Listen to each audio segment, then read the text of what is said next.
এমনিতেই বিভিন্ন দুর্নীতি ইস্যুতে একেবারে তোলপাড় রাজ্য রাজনীতি। কোণঠাসা রাজ্যের শাসক দল তৃণমূল কংগ্রেস, তার উপরে 26,000 শিক্ষক শিক্ষিকার এসএসসির 2016 সালের প্যানেল বাতিলের ফলে চাকরি চলে গেছে। আর সেই চাকরি বাতিলের ফলেই কিন্তু দিন দিন চাপ বাড়ছে রাজ্যের উপর। তার মধ্যে হাইকোর্ট, সুপ্রিম কোর্ট, নিম্ন আদালত একের পর এক ধাক্কায় কার্যত কোণঠাসা চাকরি বাতিল কাণ্ডে রাজ্য। তার মধ্যে প্রাথমিকে 32,000 শিক্ষক শিক্ষিকার চাকরি বাতিল মামলা চলছে কলকাতা হাইকোর্টের জাস্টিস চক্রবর্তীর ডিভিশন বেঞ্চে। সেই মামলাতেও কিন্তু খুব একটা সুবিধাজনক জায়গায় নেই রাজ্য। যে কোনো মুহূর্তে এই 32,000 শিক্ষক শিক্ষিকার চাকরি বাতিল নিয়ে চরম নির্দেশ দিয়ে দিতে পারেন জাস্টিস চক্রবর্তীর ডিভিশন বেঞ্চ। এই চাকরি বাতিল নিয়ে যখন হইচই চলছে গোটা রাজ্য জুড়ে, সামনেই যখন 2026-এর বিধানসভা নির্বাচন, ঠিক সেই মুহূর্তে ফের চাকরি বাতিল রাজ্যে। এবার একেবারে পুলিশের চাকরি বাতিল। এই মুহূর্তের সবচেয়ে বড় খবর, এমন এক ব্যক্তির চাকরি বাতিল যিনি হেভিওয়েট তৃণমূল নেত্রীর স্বামী, তৃণমূল নেতা, তার চাকরি বাতিল। অর্থাৎ শিক্ষক নিয়োগ দুর্নীতিকাণ্ড এবং শিক্ষকদের চাকরি বাতিলে যখন রাজ্যে শিক্ষা ব্যবস্থা পুরো ভেঙে পড়েছে, রাজ্যে এমন পরিস্থিতি যেখানে ঘন্টা বাজানোর কেউ নেই, এমনকি বিদ্যালয়ে চাবি খোলার মতো কেউ নেই। এবং 26,000 শিক্ষক শিক্ষিকার মধ্যে যারা অযোগ্য তারা বিদ্যালয়ে ফিরতে পারেননি, ফলে প্রায় 10,000 শিক্ষক শিক্ষিকার অনুপস্থিতিতে সংকট দেখা দিয়েছে বিদ্যালয়গুলিতে। এমনকি দীর্ঘদিন ধরে আইনি জটে বিদ্যালয়ে শিক্ষক নিয়োগ বন্ধ আছে। তার ফলে রাজ্যের শিক্ষা ব্যবস্থা কিন্তু ব্যাপক প্রভাব পড়েছে এই শিক্ষক নিয়োগ দুর্নীতিকাণ্ড এবং চাকরি বাতিলে। তার মধ্যে কিন্তু এই পুলিশের চাকরি বাতিল নতুন মাত্রা যোগ করেছে এবং একেবারে তৃণমূল নেতার বিরুদ্ধে, তৃণমূল নেত্রীর স্বামীর বিরুদ্ধে বিস্ফোরক অভিযোগ। এবং সেই অভিযোগে তৃণমূল নেতার চাকরি বাতিল, তাতেই কিন্তু মুহূর্তে হইচই পড়ে গেল একেবারে গোটার রাজ্য জুড়ে। বিরোধীরা এটাকে ইস্যু করে, হাতিয়ার করে ফের তৃণমূলের বিরুদ্ধে প্রচার শুরু করে দিয়েছে ইতিমধ্যেই। তৃণমূল নেতার বিরুদ্ধে, তৃণমূল নেত্রীর স্বামীর বিরুদ্ধে উঠেছে তোলাবাজির অভিযোগ। তোলাবাজির অভিযোগে তৃণমূলের এক নেত্রীর স্বামীর সরকারি চাকরি বাতিল, তার নির্দেশ জারি করল হাওড়া পুলিশ কমিশনারেট। অভিযুক্তের নাম বরুণ দাস। পুলিশের নির্দেশে বলা হয়েছে, সাঁকরাইল এলাকায় নির্মীয়মান বাড়ি ও দোকান থেকে জোর জুলুম করে তোলা আদায়ের অভিযোগ ছিল বরুণ দাসের বিরুদ্ধে। কোথাও বাড়ি বা দোকান তৈরি হচ্ছে খবর পেলেই বরুণ তাদের ফোন করত বলে অভিযোগ। তার সরকারি ডিউটি থাকতো রাতে, দিনের বেলায় বরুণ এসব কাজ করে বেড়াতেন। সাঁকরাইল পঞ্চায়েত সমিতির সভানেত্রী হলেন সোনালী দাস, বরুণ দাস হলেন তার স্বামী। বরুণ চাকরি করতেন পুলিশে, ট্রেনি হোমগার্ড ছিলেন তিনি।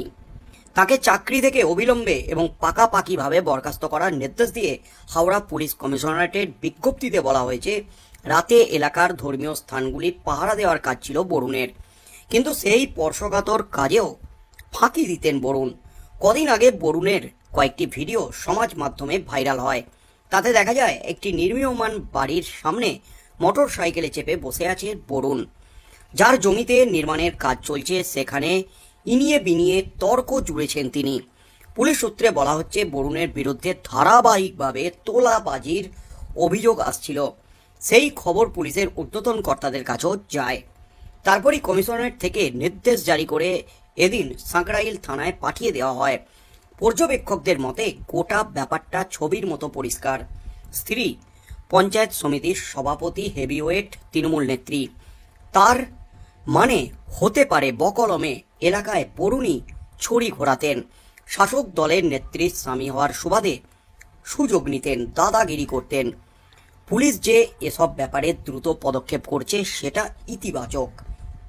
এ ব্যাপারে হাওড়ার বিজেপি নেতা মনোজ পাণ্ডে বলেন, এরকম বরুণ দাস রাজ্যের সব পঞ্চায়েতে খুঁজলি পাওয়া যাবে। সাঁকরাইলের সেদিক থেকে বিচ্ছিন্ন ঘটনা, নইলে কাকে আর ধরা হচ্ছে। অর্থাৎ পুলিশ যে পদক্ষেপ নিয়েছে এটা একেবারে অত্যন্ত জরুরি পদক্ষেপ, যেটা গোটা রাজ্য জুড়ে এই পদক্ষেপ নেওয়া উচিত। বরুণ দাসের বিরুদ্ধে যে পদক্ষেপ নেওয়া হয়েছে তার মধ্যে হেভিওয়েট তৃণমূল নেত্রী, তার স্বামী, তার স্ত্রীর হয়ে এলাকায় ছড়ি ঘোরাতেন। নির্মীয়মান বাড়ি থেকে শুরু করে একাধিক জায়গায় তোলাবাজির দাদাগিরির কাজ করতেন। অর্থাৎ ফের কিন্তু দুর্নীতি, টাকা তোলার অভিযোগ উঠে গেল। নিয়োগ দুর্নীতিকাণ্ডে চাকরি বিক্রির অভিযোগ উঠেছে লক্ষ লক্ষ টাকায় তৃণমূলের বিরুদ্ধে, শাসক দলের বিরুদ্ধে। তার মধ্যে এবার তৃণমূল নেতা যিনি একজন পুলিশে চাকরি করেন, সেই তৃণমূল নেতা এবং যিনি সবথেকে গুরুত্বপূর্ণ হেভি ওয়েট তৃণমূল নেত্রীর স্বামী, তিনি এলাকা দখলে রাখতেন, এলাকায় ছড়ি ঘোরাতেন এবং তিনি টাকা তুলতেন, তোলাবাজি করতেন। তার বিরুদ্ধে একের পর এক ধারাবাহিকভাবে অভিযোগ জমা পড়েছিল পুলিশের ঊর্ধ্বতন কর্তৃপক্ষের হাতে এবং ভিডিও ফুটেজ পর্যন্ত দেওয়া হয়। এই বরুণ দাসের বিরুদ্ধে তীব্র অভিযোগ আনা হয়। মূলত পুলিশে তার ডিউটি থাকতো রাতে, নাইট ডিউটিতে তাকে যে দায়িত্ব দেওয়া হতো ধর্মীয় স্থানগুলিতে পাহারা দেয়া, সেই স্পর্শকাতর কাজও তিনি ফাঁকি দিতেন, তার কাজ ঠিক মতো করতেন না। এমনই কিন্তু অভিযোগ ওঠায় এবার পুলিশ পদক্ষেপ নিল পুলিশের বিরুদ্ধেই এবং সেই পুলিশ একজন তৃণমূলের নেতা, তার চাকরি বাতিল করে দিল পুলিশ। যেখানে পুলিশ মন্ত্রী খোদ রাজ্যের মুখ্যমন্ত্রী মমতা ব্যানার্জি এবং মুখ্যমন্ত্রী বারবার তিনি জিরো টলারেন্স নীতি গ্রহণের নির্দেশ দিয়েছেন। দুর্নীতি দেখলেই পদক্ষেপ করা হবে, কে কত বড় কেউকেটা সেটা দেখা হবে না, যে যত বড়ই কেউকেটা হোক, যত বড় নেতাই হোক, তার বিরুদ্ধে পদক্ষেপ করা হবে, গ্রেপ্তার করা হবে, কোনো রেয়াত করা হবে না। মুখ্যমন্ত্রী মমতা ব্যানার্জি বারবার নির্দেশ দিয়েছেন। তার নির্দেশে, তার দেখানো পথেই কিন্তু মুখ্যমন্ত্রী মমতা ব্যানার্জি তথা পুলিশ মন্ত্রী মমতা ব্যানার্জির পুলিশ পদক্ষেপ গ্রহণ করলো পুলিশের বিরুদ্ধে। বিজেপি নেতৃত্ব বিরোধীরা এটাকে বিচ্ছিন্ন ঘটনা বলেছেন। পুলিশ যে পদক্ষেপ করেছে এটা অত্যন্ত জরুরি, এটা গোটা রাজ্যে করা উচিত, কিন্তু গোটা রাজ্যে এই ধরনের ঘটনায় পদক্ষেপ নেওয়া হচ্ছে না, এমনই অভিযোগ উঠেছে বিরোধীদের তরফ থেকে। তার মধ্যেই আগামী দিনে কি হতে চলেছে, বরুণ দাসকে আদালতে তোলা হলে কি পদক্ষেপ নেয় আদালত এবং রাজ্য তৃণমূল কংগ্রেস, এই তৃণমূলের এই সভানেত্রী এবং তার স্বামীর বিরুদ্ধে কোনো কড়া পদক্ষেপ নেয় কিনা। কারণ এর ফলে কিন্তু দলের ভাবমূর্তি নষ্ট হচ্ছে, তলানিতে যাচ্ছে। সামনে বিধানসভা নির্বাচনের আগে এই সমস্ত ইস্যুগুলিকে হাতিয়ার করে বিরোধীরা ইতিমধ্যেই প্রচার শুরু করে দিয়েছে।